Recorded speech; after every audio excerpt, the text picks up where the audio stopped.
Moving on, on top of all that, you can apparently just flat out die in Soul Society.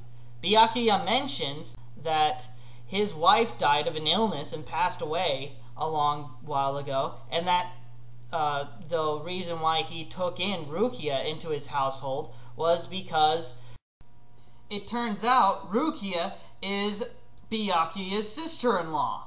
I really don't get how someone can just flat out die and that's it. And of an illness, no less. Like there's a ghost bacteria and they can give you a ghost cold and you can ignore it and it turn into ghost pneumonia and you die. There's also a character in here named Tosin and he's blind, and apparently, from as far as we can tell, he's always been blind. How's that for some BS? You can live your life as a blind man, and then when you enter the afterlife, you're still blind. I mean, how would you feel if you were born in a wheelchair and when you went into heaven, you were still in a wheelchair?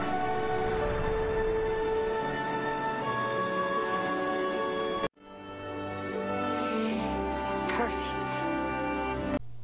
My next major complaint in this series is the reveal in volume 20 that Ichigo's dad was a Soul Reaper the whole time. Now, actually, he mentions that Urahara temporarily restored his Soul Reaper powers, so it's not that BS that he never fought Hollows at all before this.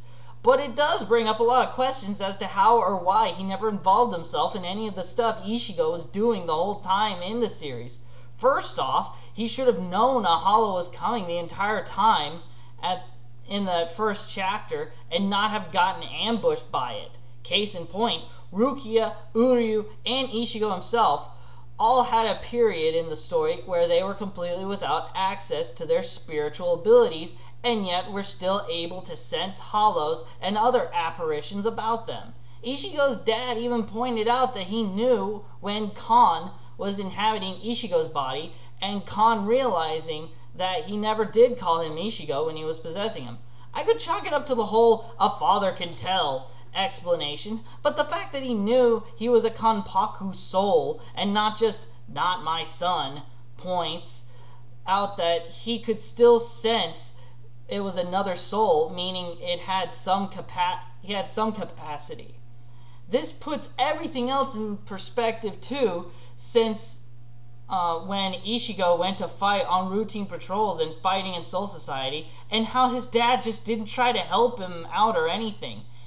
It also brings up a ton of other questions, including, is Ichigo's father even human? Or is he just a soul in a Gigai body like Rukia? Also, does he have children then in that case? If he's not a spirit, then how did he get training as a Soul Reaper? Because it's pretty clear that you have to be pretty well trained to get to the level of power he had to fight a Rancor, and normal humans just can't get that way, with Ichigo being an obvious fluke chance of acquiring spiritual powers. I suppose Urahara might be involved, but that's way too much coincidence for me to follow that Ichigo and his father were both trained by Urahara at different times. He's either the most inconsiderate father/husband ever, or Tite Kubo just dropped the ball with character continuity while trying to go for a shocking plot twist at the beginning of a new arc. Which brings us to my biggest problem with Bleach, of Grand Fisher. This was a Hollow that appeared in the third volume of Bleach and provided much needed character development for Ichigo in the way of how he acts regarding his abilities and how he acts around his family. It was a growing point for him to find out that it wasn't his fault his mother was killed, but because of a Hollow. Ichigo experienced deep hatred and revenge for the first time and lost it. It was important for the main character to go through moments like this because it shows us they have flaws like we do and aren't Mary Sues that respond to everything with the appropriate measures. It's also important that he lost so that we can see him pick himself up again and get stronger for the next encounter. This is a classic staple of shonen manga series that is the part that you never know when it's going to happen or what the stakes are pertaining to it. Some examples would be when Goku fought General Tao in Dragon Ball, or when Hikaru played against Akira in Hikaru no Go, or Light getting outsmarted by L for the first time in Death Note, or heck, even Daniel-san getting beat up by the Cobra Kai at the beginning of the Karate Kid. The only thing more important than how the defeat is handled the first time is how the victory is handled later, because that is the ultimate sign of growth in the character. That's where the major issues come in, which is how the reintroduction of Grand Fisher is done.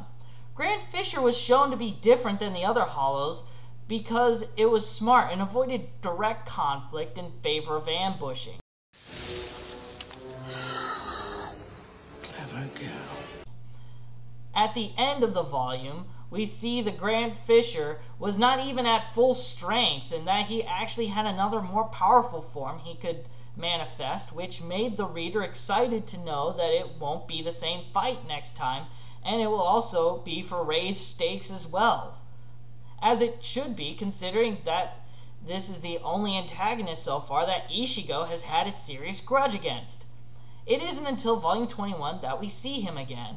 At first I didn't recognize him since he was already in hollow form, but I knew immediately since he recognized Ichigo and hunted him down. Actually, he was mistakenly hunting down Kon, who was inhabiting Ichigo's body, but nonetheless, I was stoked.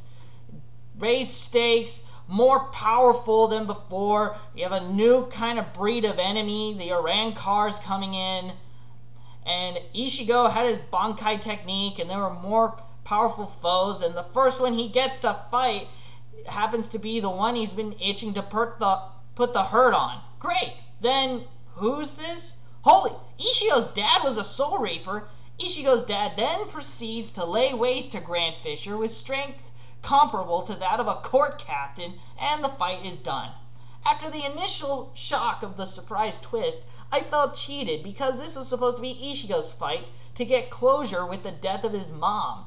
Yet his dad deserves the shot, but I'll get to him in a moment. This couldn't be any more Ichigo's fight if Grand Fisher had his name written all over his body. To have it taken away was a waste of a good battle dialogue. The only reason I can see why Kubo did this is because of a minor plot hole that needed resolve. See, initially when Ichigo manifested his Soul Reaper powers, his sword was massive and retained the size even into the Shikai form and sorta in the Bankai form.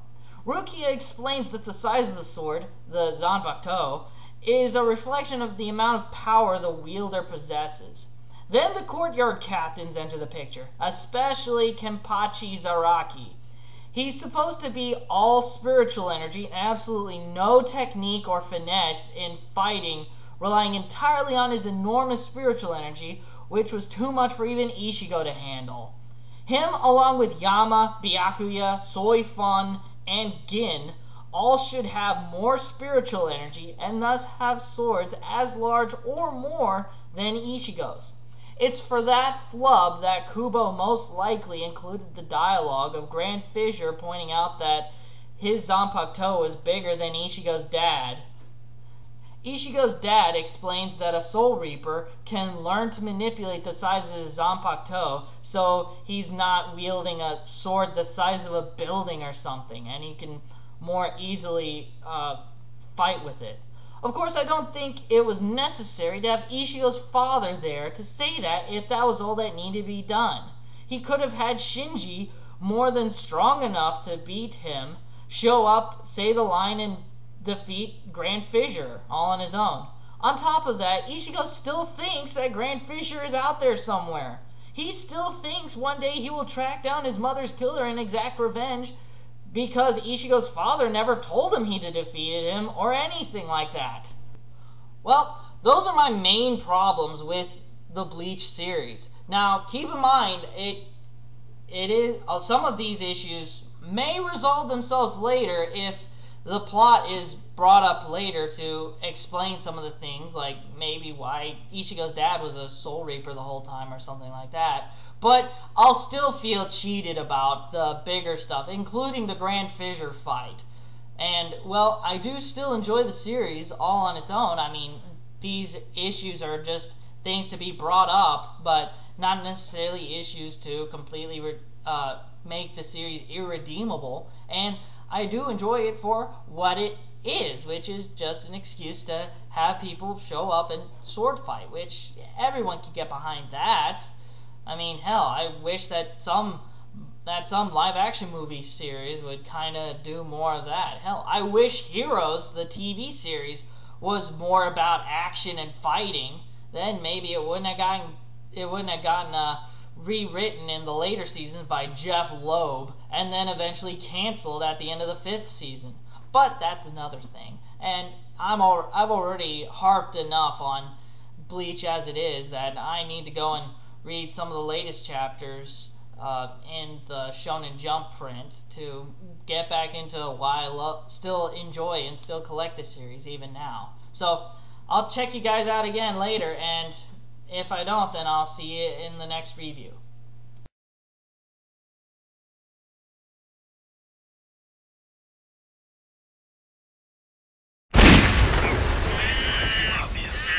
What is it?